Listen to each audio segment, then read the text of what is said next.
Avatar 3, Avatar Fire and Ash came out, and I quite enjoyed it. It's my least favorite of the three Avatar films, but I still liked it. I had a good time with it, big smile on my face.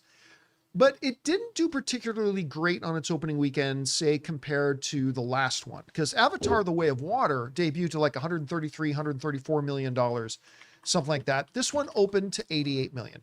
Now, we were quick to point out to everybody when it opened to 88, none of the Avatar films opened big. The first Avatar opened to 70 something, and it's the highest grossing film of all time. Way of Water opened to 134, which is not breaking any records, and it is now like the third or fourth highest grossing film of all time. And so we said the big thing about Avatar is not its opening weekend, it's the legs. What kind of legs will it have?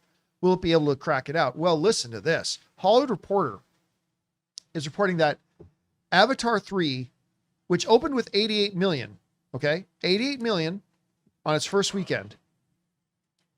It made 64 million on its second weekend, representing just a 23% drop.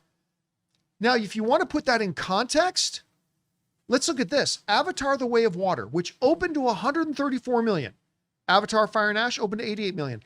On its second weekend, Avatar The Way of Water made $63 million and took a respectable 53% drop. That's a standard drop. Yeah. Avatar Fire and Ash made more money on its second weekend than Avatar The Way of Water made on its second weekend.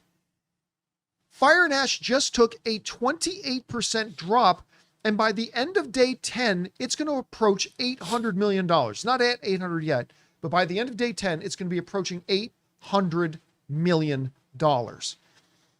Now, do I think this now means that Avatar Fire and Ash will make the $2.3 billion that Avatar Way of Water did? No, I still don't think it's going to break the $2 billion mark. But I'm telling you what, man, the fact that this movie made more money on its second weekend, took almost half the amount of a drop that Avatar Way of Water did. Again, if you look at Avatar Way of Water, took, again, respectable 53% drop. Fire and Ash, only a 28% drop, which is telling us that word of mouth must be pretty good. I mean, you know what? I was surprised, Rob, when I did an open spoiler discussion, I had a lot of people write in and say they actually thought Fire and Ash was their favorite of the Avatar franchise. It's my least favorite, but I still like it a lot. But anyway, $64 million. This should shut a lot of people up about whether Avatar Fire and Ash is a flop or not, because it's going to cross $1 billion by the time we get to the next weekend, and then it's going to be how far above it can it go from there. Again, I still don't think it's going to make $2 billion, but this is a amazing holdover from week one, especially when you compare it to Avatar Way of Water. Anyway, Rob, you're looking at these numbers. What's standing out to you? Never bet against Jimmy C. Yeah. I mean, it's a truism in life. But here's the thing. What I don't understand, there's always been to me a disconnect. I love the Avatar movies. I love them for what they are. You know, I always talk about loving movies at scale. I think Primate and Avatar are great examples on either side of the spectrum. What you want is, whether you're watching a low budget horror film or you're watching the biggest of all biggest budget movies, you want that, as you always call it, which is so right, an experiential event in the theaters. Right. If you get a low budget or a practical primate monkey movie where people are getting their faces torn off and it's blood filled and awesome for 90 minutes, that's 90 minutes of time well spent.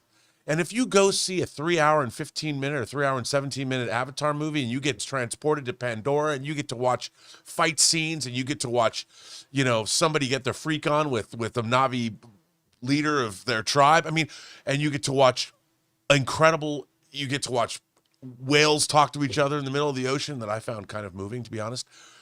It's the same thing.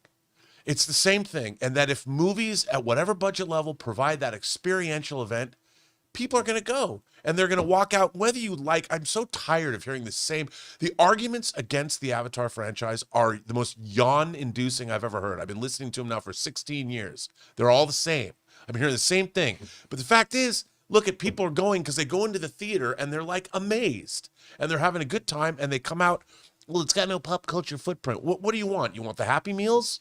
Do you want the action figures? What do you, Yeah, the two existing ones are both in the top 3 of the highest grossing films of all time. I say that counts as a cultural footprint. It does. It just doesn't have, it's not, look, I am not that interested. I don't want a technical manual of Pandora.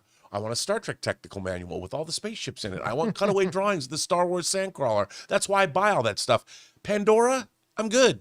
But I'll go in and see those movies every couple of years. And you know what? The real question is, how long before we hear that Avatar 4 is greenlit? Yeah, well, here's the funny thing about Yeah. that, because James Cameron came out a few days ago and made this really weird statement Yeah. where he said, if we don't do Avatar 4 and 5, I'll have a press conference and just tell everybody what the plan was for 4 and 5, where it was all going to go. I thought that's a weird thing to say. Right. Although, again, Jimmy is, I mean, look, he still has years left in his directing career. He does, but he's getting to the top end of his directing career, right? What is he now? 71? Is that what we said Something before? like that. But he's one healthy dude. Oh, he's an incredibly healthy dude. Oh, yeah. It's all that good, crisp Canadian weather, I'm sure. New Zealand weather. Was that? Yeah. Well, he lives there. Yeah. It's all most those of the year. deep dives, that high pressures. just That's keep right. it Yeah. up, Going you down know? to the Titanic all the Yeah. time. But I mean, so I thought that was weird. But again, with these types of numbers, I just don't see reality, especially once it crosses the $1 billion mark again. I just don't see a reality where Disney doesn't say. I mean, obviously they can't force James Cameron to do anything, and I'm sure they wouldn't do another Avatar without James Cameron, but they will back up the bank truck to James Cameron's house. Although he's probably already under contract to do 4, because I already believe they already shot some of 4. They shot some of Avatar 4 while they were shooting Avatar 3. So I think you're right. I would be, can't guarantee it, but I would be stunned if they don't do 4 now. I mean, with this type of money that it's making, it would be crazy. Anyway, guys, question is for you. What do you think about this? Avatar Fire and Ash just had a second weekend that was even better than Avatar The Way of Waters, despite the fact that Avatar The Way of Water had a much bigger opening weekend than Fire and Ash did, taking only a 28% drop, and it's going to cross the $1 billion mark in just a few days.